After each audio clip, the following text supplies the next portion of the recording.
So, we are moving into log and exponent relationship now, and how they relate, and what is their connection to each other. They are inverses of each other. We're used to inverse operations being something like, when I want to get rid of add, I subtract. When I want to get rid of squaring, I square root. When I want, you know what I mean? We're used to like doing the opposite operation. And as we learn to solve today, and as we learn to do that, you can still view equations as balancing an equation. You can. Like, if I want to get rid of an exponent, I can log it. If I want to get rid of a log, I can exponentiate it, but you actually use their inverses, and you can convert from one form to the other, and they're actually equivalent. Okay? Logs are actually repetitive exponents. In fact, there's an AI space that if we had the time, I would love for you guys to explore on, and maybe I'll post it just as extra credit or for fun, because it lets you realize that a logarithm is a repeated exponent. Okay? So today during prep, if I find the time and you notice me post something that's like AI on logs or whatever, you guys get to interact with AI and ask questions, and it'll push out some questions. It might even say ACT prep, but if you want to kind of understand that in a different way, it helps me understand logs, that they are repeated exponents, okay? So they are just inverses of each other. And the way we actually solve them usually is that you can convert them back and forth to each other, and they are considered equivalent equations. It's still equal, okay? So log form, if I have something equal to a log, do you guys remember from last year that logs are always paired with a base of some sort? If there isn't a base B written, what base is it? It's what our calculator functions as. A base 10. Good. Inverse operations share a button on a calculator usually. If you guys look at squares and square roots, they share. If you guys look at log shares with a 10 to the x. That means it shares a button with a 10 to the x exponent, because they're inverses of each other. And your calculator works in base 10. If you guys have anything besides a base 10, you cannot enter into the calculator as is. And we're going to learn how to enter those into your calculator, okay? Now, what is stuck in the log, if I convert it to an exponent properly, it is now going to be freed from the log. And what was stuck up in an exponent, that's supposed to have a y, but it didn't show up very dark. Is your guys' dark enough to look like a y? Yeah. Okay. If you guys have something stuck up in the exponent, when it's converted to a log, notice how it's alone. So I use this idea that it's like, if it's stuck, get it unstuck by converting it. Does that make sense? So if your variable you want to solve for is stuck in the log, convert it from a log to an exponent, and vice versa. Okay? It helps me to view this as around the world type mentality. Any teachers last year for Math 3 kind of do it that way, like around the world? Good. Okay, then hopefully I resonate with you. Those of you who your teacher didn't do it that way, it's okay. But whatever the base of the log is, it is also the base of your exponent. So if it's a base 3 log, it has to be a base 3 exponent. Whatever was the base, I raise it to whatever is by itself. And then I set it equal to whatever was in the log. And notice whatever is in the log is now free. And now I can solve if that was my missing variable. Or my variable I'm solving for. Okay?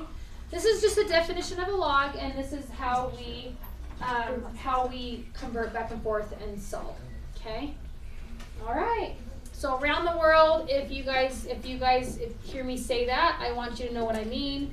You convert using around the world, and we hopefully can get used to being able to use it, because we use this endlessly now to solve.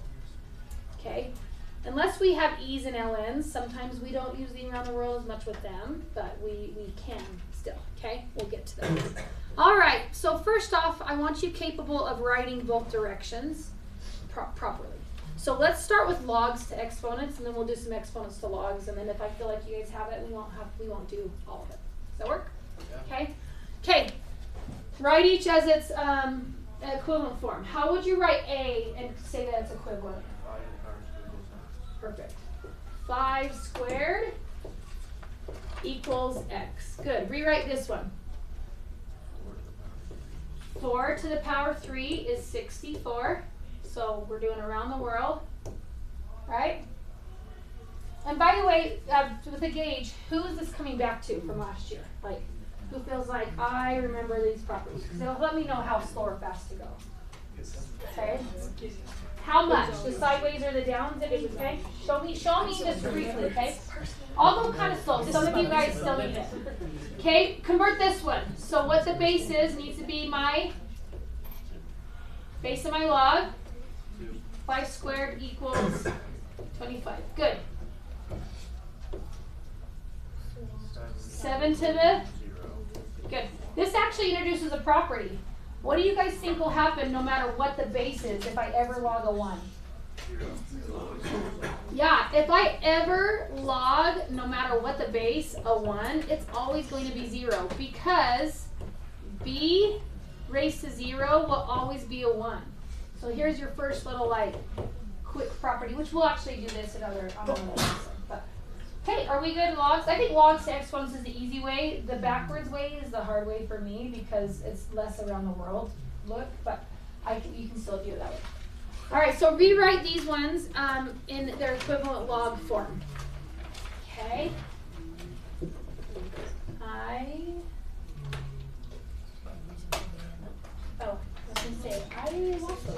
Okay, let's do it. So I always start by writing a log and then an equal sign. That's what helps me to write it backwards. And then what's our base need to be? What size? It needs to be a 6. What will be, should we do inside the log next or should we do what 6 was raised to? It's raised to 0. It's raised to 0, which should be where? After the equal. Alone. And I can put equal sign, I could have put it over here. It doesn't matter. And then what goes in the log? 1. And then just double check. 6 was raised to 0 and it's equal to 1. Okay? All right, try this one. The log needs to be a base what? 4. What needs to be by itself now? X. And what needs to be inside the log? Good. And you guys remember logs are functions, right? They can't stand alone. So I can't say log. Divide by log. Divide by log of what? It's like you saying divide by square root. Square root of what? So logs are functions, so remember that. And when a number is paired with them, now they're a number. Okay? All right. And notice how X was stuck, and now it's not stuck. So if you guys have truly converted it properly, another common mistake is when people try to convert a log, if you see a log still stay a log, you've done something wrong, right? You shouldn't see a log stay a log when you're trying to convert. Are you guys okay? Do you guys want to do another of these, or are we okay? Who wants another of these? Let's do one more and then we'll move on. Okay, D. Hurry and convert it on your own. Let's see if we're right. So convert it on your own and then take a look.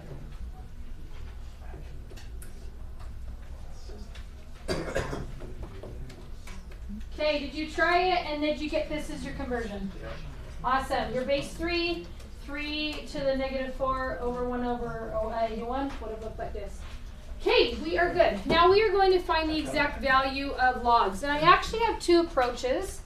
I want to do them all the converting way first, but I actually want to show you a property. So we're actually going to do them 2 ways. So will you guys leave room on each of them to have a little spot to do a second way, okay?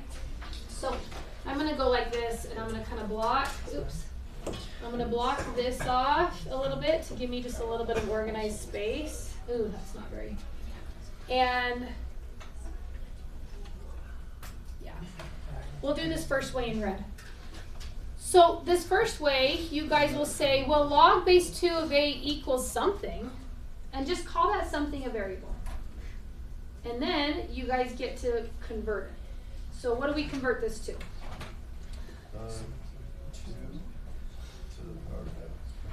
2 to the power of x equals 8. Now, here's a property that I want to, the first property I want to talk about. So when you guys go to convert this, this one's really easy to do in your head a little bit, but if you guys choose your method, you guys choose to convert.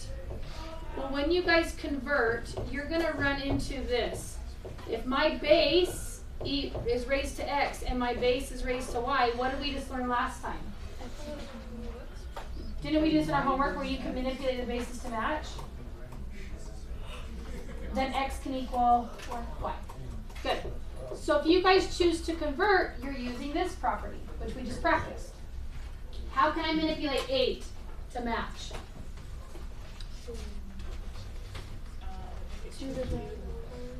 Good. I can manipulate 8 to be a 2 cubed, therefore x was what? 3. So the value of this was 3. That's the converting way. Okay, we'll do a second way in one moment. So log base 5 of 1 equals something, and I'm just going to call that something x for converting purposes. And then we would say 5 to what? 5 to the x is 1. Some of you might be able to tell me what x is right now. 0. We could have also said, well, 5 to the x and 1 can be written as a 5 to the 0. Now my bases match. So you can also rewrite your bases to match in that manner, but we all also know that any base raised to what, that'll get a 1, has to be a 0. Okay. All right, let's continue to do a few more conversions because I would love to have this be that easy type of questions that are like a breeze for you guys. Okay, try this one. 7 raised to x is 1 over 49. Will you guys manipulate them till the bases match each other? So 1 over 49 can be rewritten as what? -2. Careful. The answer is -2. But let's do steps for the people who need it. So we have 7 to the x, and 49 is a 7 squared, right? And then if I manipulate it and reciprocate it, 7 to the -2. And some of you guys who have already knocked out that part of the homework probably feel pretty solid at this, right? All right. Oh, this is a good one to review. A radical. What is a rational? Sorry, what is a radical? It's also a rational what? Say it one more time. 1/2. It's a rational exponent, so the exponent is a 1/2. Yeah. So my 8s can be rewritten as 8 to the 1/2. So x was 1/2. Okay.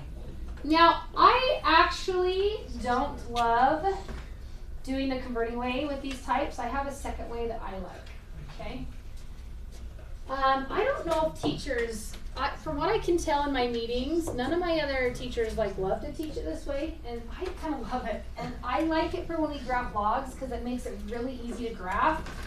So since they are inverses of each other, I want you guys to use this property once in a while if you prefer it. I feel like it's more efficient, and I'm kind of about efficiency. I like to have more tools in my toolbox, and then I want to use the most efficient method. And I don't know if some of you guys are that way, or some of you are like, nope, just teach me the one way that's foolproof, and I'll just use it for everything. So around the world is a way that you can use for everything. So if you're like, don't teach me a new way, you can just ignore me for a second. But those of you are like, I like it too. I like having a lot of tools, and then I like to do the efficient way in that moment. Okay? So what the property is, since logs are inverses of each other, let's think back to inverses. If I had an x squared and then I had a square root, either a square root inside the x squared or vice versa, like if I had a square root x that is squared. See how they're inverses of each other? One function is an inverse of the other, and so they undo each other, correct?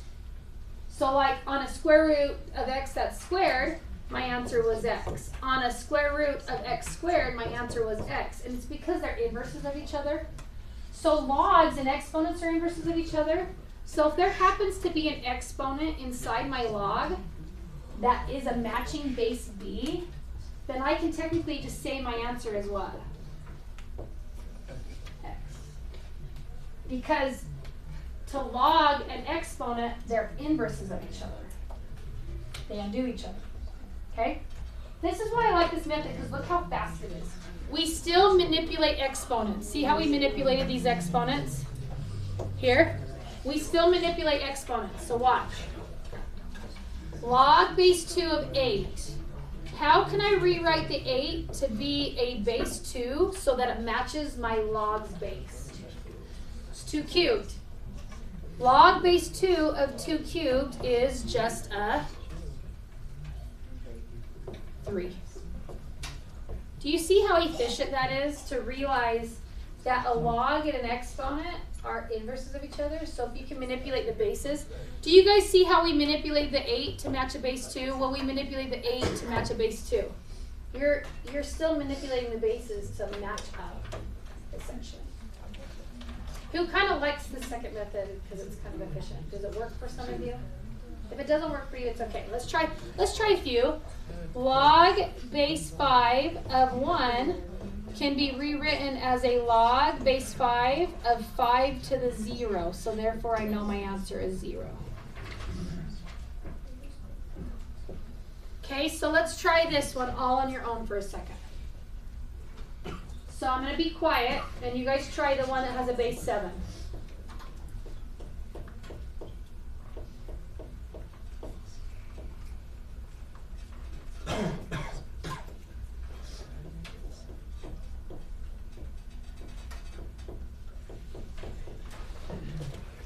Okay, so did you guys manipulate it a little bit?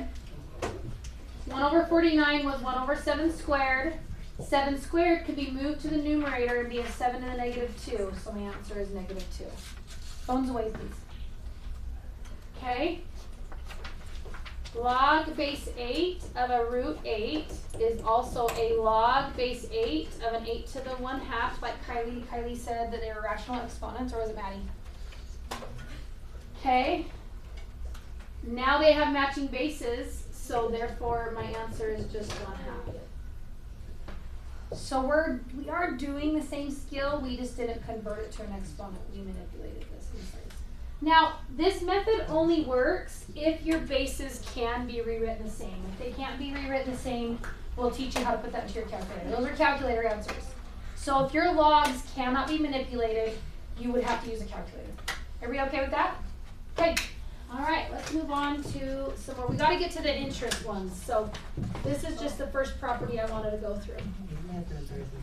Okay. So you guys have 2 logs in your calculator.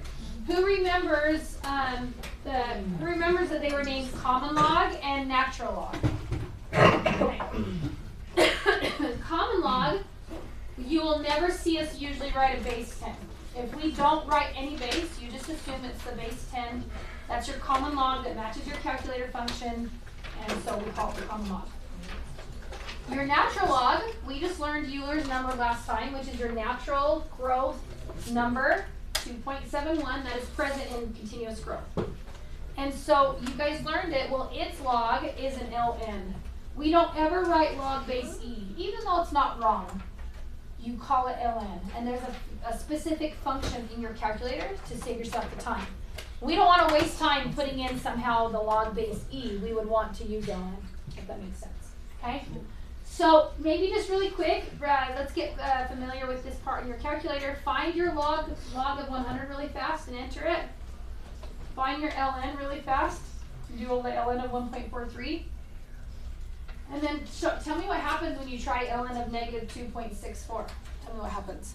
So will you guys just get familiar with it? What's that? Should it get an error? Why do you remember that? Why? It's a negative. And what do you remember about logs and log and negatives? It is empty set. You're right. What happens? Why can't we log negatives? Let's use around the world. While some of you are giving me those answers, let's hurry and analyze this for a second.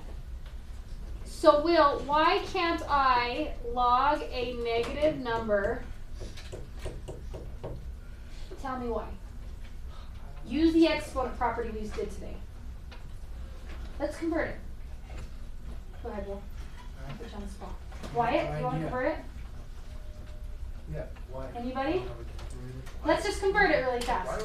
You were just like converting like crazy, or was it you, Dylan, or Aiden? No, I think it's it's Dylan. Aiden, convert it for me. I don't know how. You did too. We just did these. I forgot. Brandon? You have it written. No. Who was it? Who else was yelling out answers? Converting them. Nobody? Pretty sure. I'm putting on my 10 The seconds on the negative spot. number to the power of. Yeah, let's just try and convert it. What's my base? B to the x would equal that negative number. Now, please reason with me. Let's go. I can't do it. You can't. Why can't we? Hey, Because like an negative if you're if something is to the power of it. Yes, think about exponents. What was their domain? Were any of your exponent answers without a horizontal asymptote shift, were any of your exponential answers ever negative?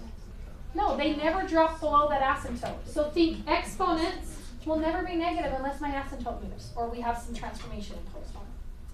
So we can't log negatives, and you guys just proved it to yourself by doing the around the world and converting it to an exponent and showing why you can't log negatives.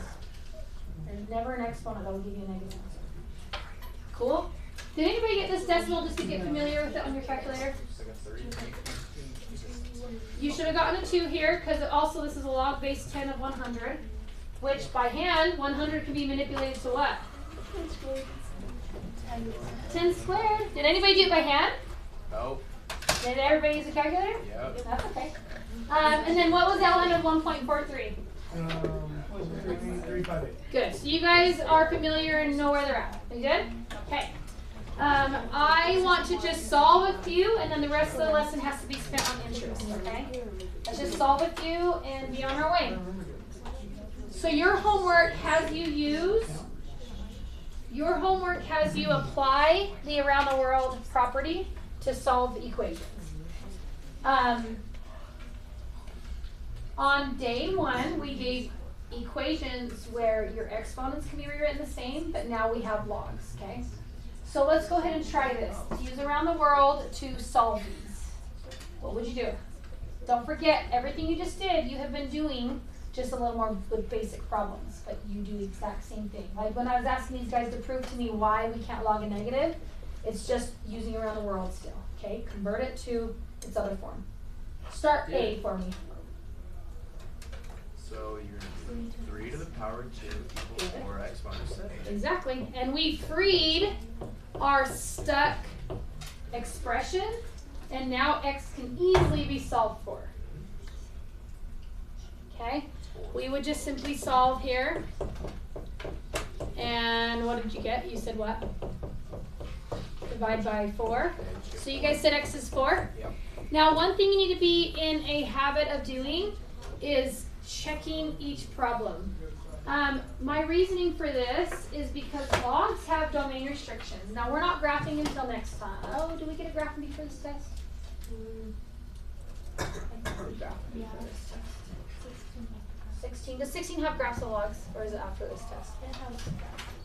Yeah. We graph logs next lesson, because we do graph it eventually. I just couldn't remember if it was on exam 2. We will be graphing logs, and you'll learn that logs have domain restrictions. We just learned it now. We can't log a 0 or a negative. Now, we haven't graphed yet, but does anybody remember from last year logs looking like this with an asymptote? So, because they have restrictions, and I am unable to plug in a 0, plug in negatives to logs, because when we graph them, there's an asymptote at 0, and I don't have any values that work when I plug them in, okay? So with that being said, every once in a while, you guys will get a solution. When you go to try it back in the question, it actually makes you log a 0 or a negative, and it's actually considered an extraneous solution when you run into that. It happens a lot on quadratics. If you guys ever get 2 answers on a quadratic, one will sometimes be work, and the other one will be restricted.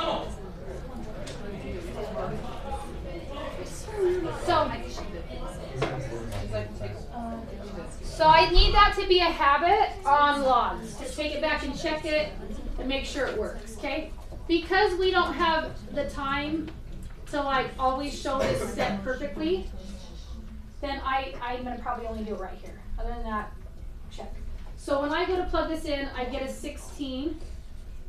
16 minus 7 is a 9, and is log base 3 of 9 a 2? How did you guys say yeah so quickly? It's pretty. 9 is 3 squared, so yeah, it's a 2 when I'm done with that, right? And that's why I wanted you guys really good at this method, because we can easily, quickly do stuff without a calculator, without converting it every time. We can be pretty quick at it, okay? All right, now every once in a while they'll throw you off.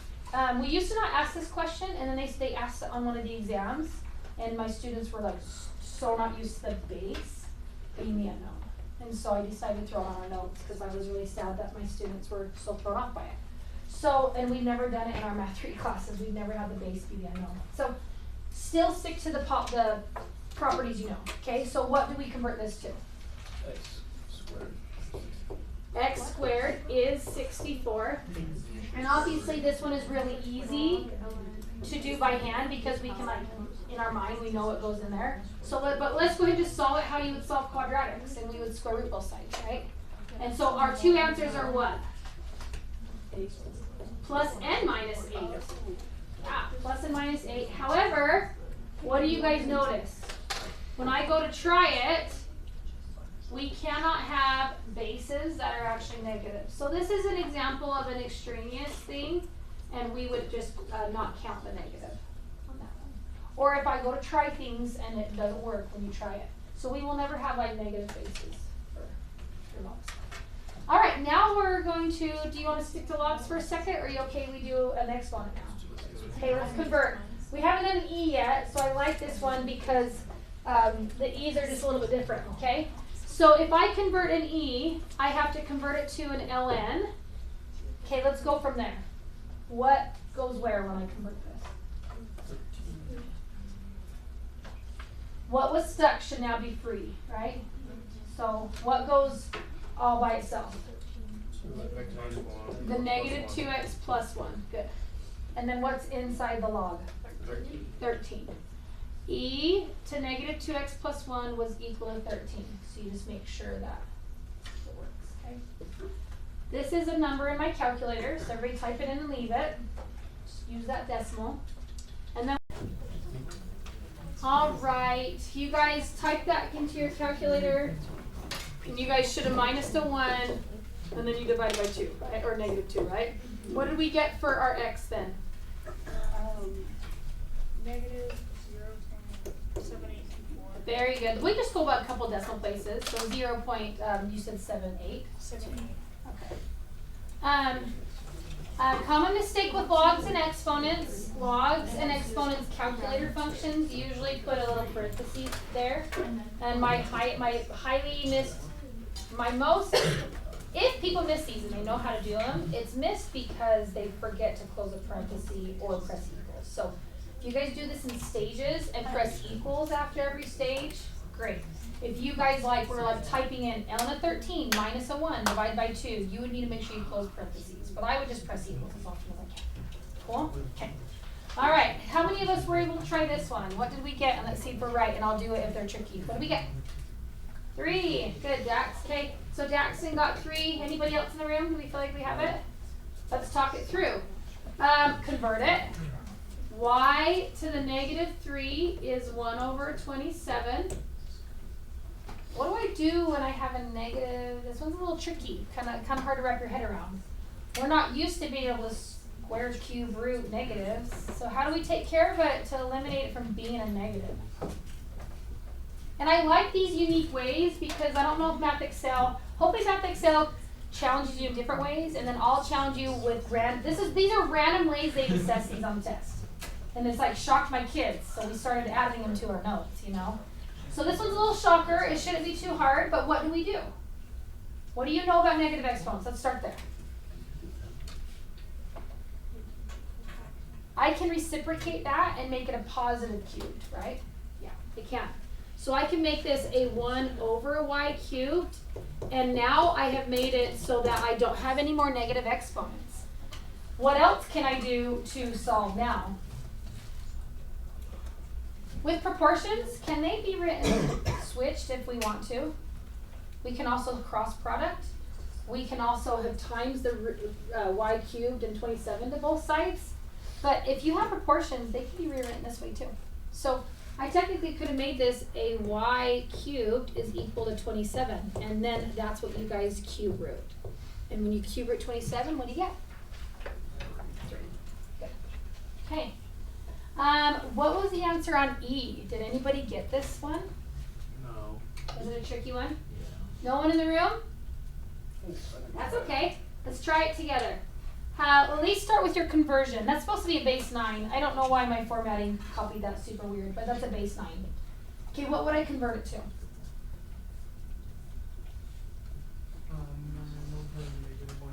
9 to the negative 1/2 is y. Good, and all I have to do is figure out how to evaluate that. So let's take care of the negative exponent first. What should I do with negative exponents? Move the 9 to convert it to a 1 over 9. So let's make this a 1 over 9 and it's raised to a 1/2. And then what's the other way to view things as a 1/2? They are radicals. You could view it as a radical.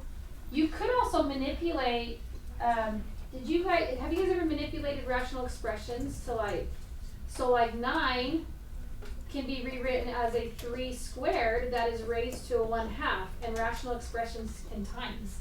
So you can actually leave it as an exponent if you don't want to turn it into a radical as well. So I could have made this a 1 squared and a 3 squared and have, so this is my alternative, is a 1 over 3 squared that's raised to a 1/2, or what Zach just said is it's technically a square root of 1/9. So when we write this, what's the square root of the numerator? 1. 1. What's the square root of 9? 3. So either way we can get to 1/3. I could have leave 1/9 as a 1/3 and make it a squared.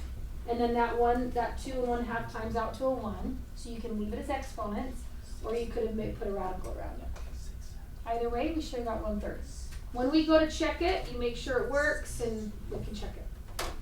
Alright, did anybody get F figured out? These are kind of non-traditional logs. I doubt you saw these last year in Math 3, so that's kind of why we're asking them this way. Can someone at least start by converting it for me? Did anybody get an answer that wants to throw it out there and see if it's right? Oh, I thought I heard it. Negative 1 over 9. Yes. I'm so happy. I'm actually, that's a treat worthy one.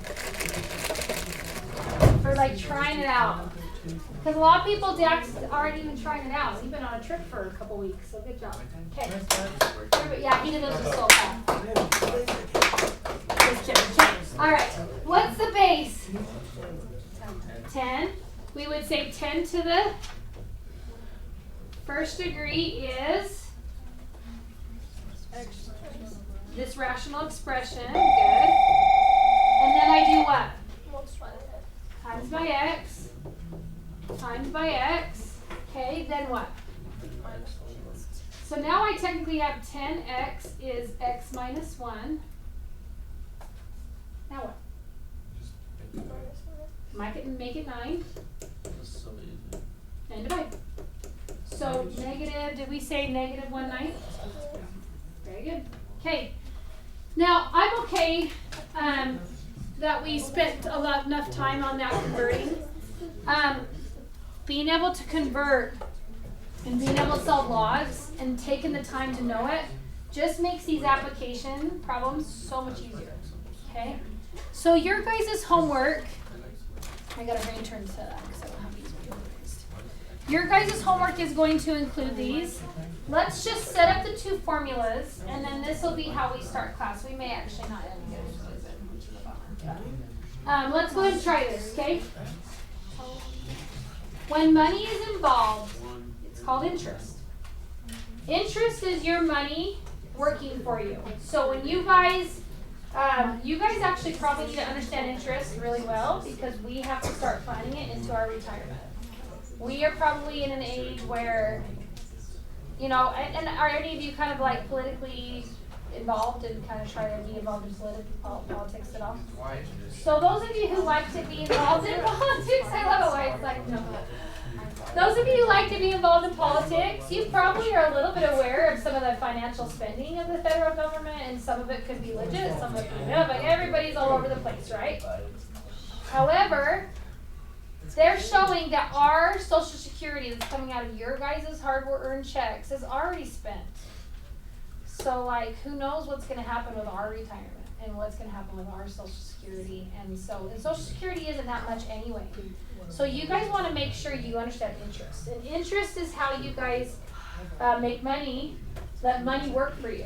If you're going to choose to invest your money into something that has a high interest rate, to let it sit with that for a while, it compounds and it makes money. It's how banks make money.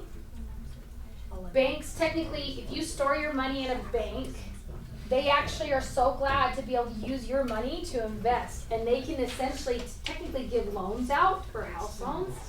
And then they charge those people interest to borrow money. And then they give you a really small interest rate for letting your money sit in their bank. Isn't that kind of crazy? So that's how banks work. That's how investors work. Banks are investors, you guys. So like an investor chooses to like, hey, I got like $100,000 just sitting here in my bank. My bank doesn't give me a very high percentage. What if I invest that in something else? And that's why there's also stocks, 401ks, and you let your money grow in other areas. And so that's why people have some portfolios that are like low risk, like banks, a little less risk, like different ways to store your money, CDs and whatever. Now, we have to be pretty simple because those formulas would be really complicated. These formulas you probably remember from last year a little bit. They are an account. Will you guys listen for a second? There's a lot of shuffling. A lot of shuffling and distractions. Sorry. You're okay. You guys, these are really basic formulas because the ones that they would be too complicated. These are accounts where you take a lump sum and if you put it into that account and then not touch it and let it grow, that's what these accounts are kind of for, okay? Because the other formulas would be way too complicated. So we're going to be out of time because it's being a short day too. But you guys have seen these last year. Compound interest ones are if it compounds multiple times a year. And so N, it divides your rate that year amongst the number of times it'll compound. And you get to also raise it to the NT. How many remember this from last year? Yeah. Okay? If it always is compounding and it's a continuous, we get to use Euler's numbers. It's PE to the RT this time. And so depending on what they say, you put it into those formulas, okay? And we'll warm up with this Friday, so don't stress that we're not getting to it. You could try your homework, and I probably can't even quiz on it now, which is fine. Let's just quickly make sure we know how to put a number in for N, and I'll be done talking. If they use the word annual, and it's going to compound annually, how many times will it compound that year? Once. If they say semi-annually, how many times that year? If they say quarterly, 4 times that year, which is like every 3 months, 12 for monthly and 365 for yearly. Okay? You guys are going to warm up.